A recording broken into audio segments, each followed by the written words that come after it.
And today we're here in Barneveld, New York at From the Forest Chainsaw Carving with owner Jon Vincent. Jon's a chainsaw carving artist, and we're going to ask a few questions and get a few shots of what Jon likes to do in this part of central New York. How did you come to be in this line of work?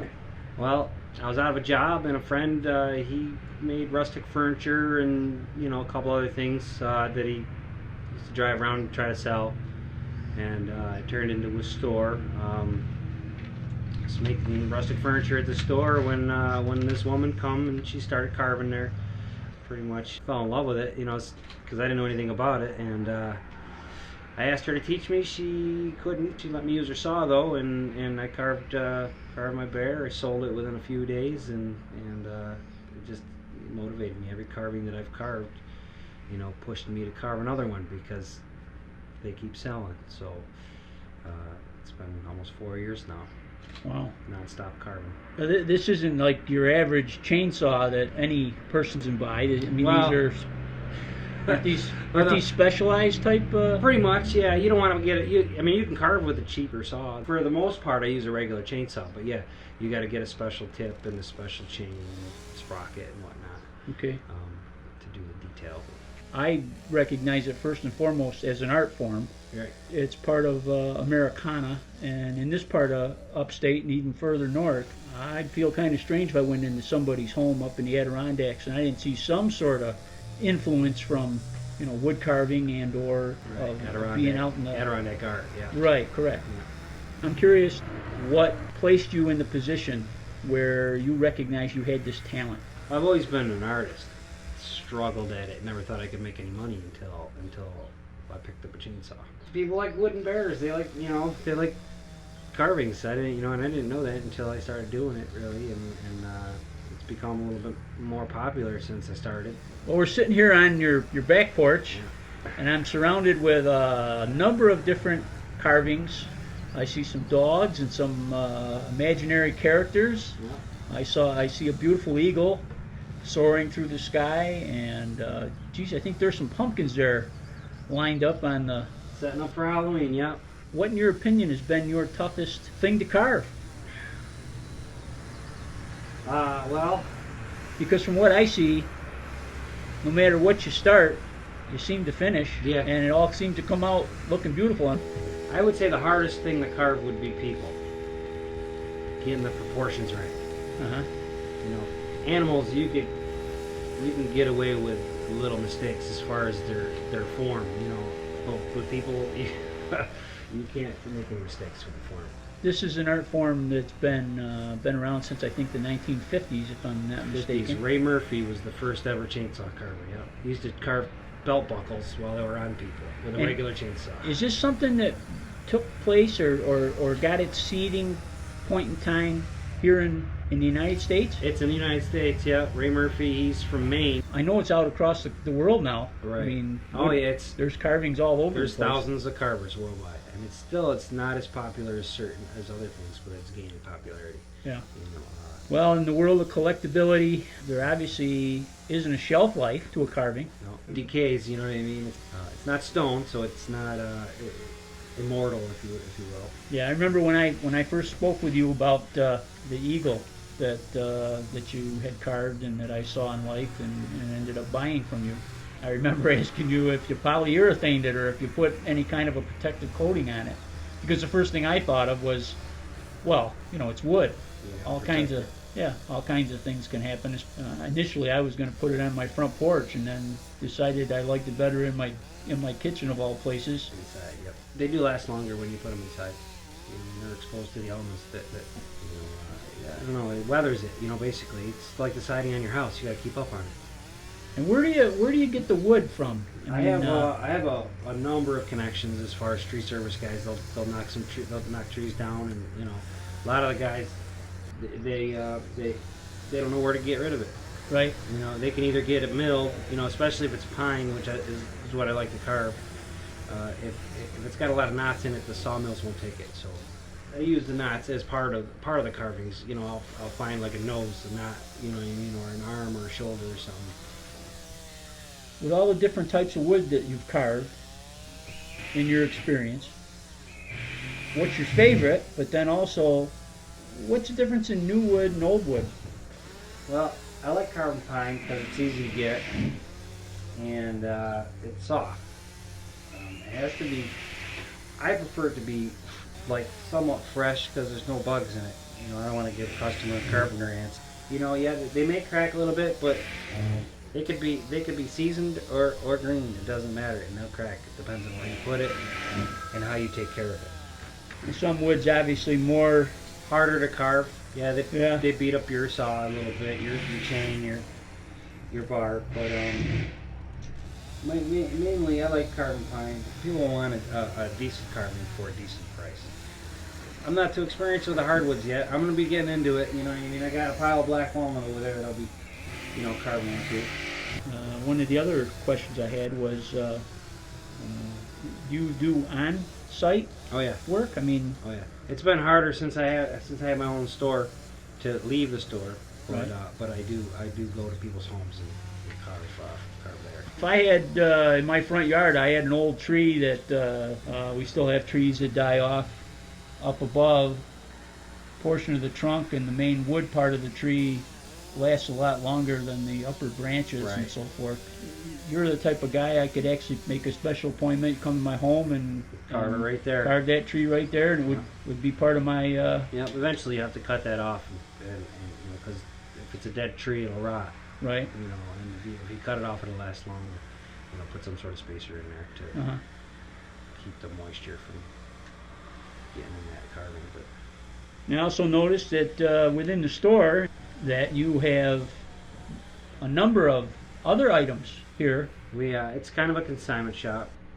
We have 53 vendors, and the all American handcrafted products. There's no imports. That's a plus. Yeah. Well, there's plenty of talent. Everywhere. Why not have an outlet for it? And some of those items that I saw, I mean, hand saws with hand painted portraits and pictures Yeah. of wildlife and just about anything that you could imagine. I assume different types of wood carvings and little knickknacks and things that handmade jewelry and so forth. It's all original, and it's not mass produced. You got a one of a kind piece of art. And as I look out off this porch, I also see that you're working on carving a baseball player, John. Yep, it's a memorial. Actually, it's a memorial for a gentleman who died recently. He loved baseball. Scooter. Well, it looks like it's coming along fine. Oh yeah. I had to cut the baseball bat off it because there was a knot going right through the base. Oh. So I'll be attaching the baseball bat. And Actually, make it easier to carve. Yeah, because it isn't just about using a chainsaw. I mean, you also use woodworking tools and hand carving type methods and things that, different ways to cure the wood as far as and screws. Yep. Yeah, wow. See, now this is just another form of art that I'll bet you most Americans either take for granted or really don't take the time to look into or to see because of where they're located in the United States. Yep.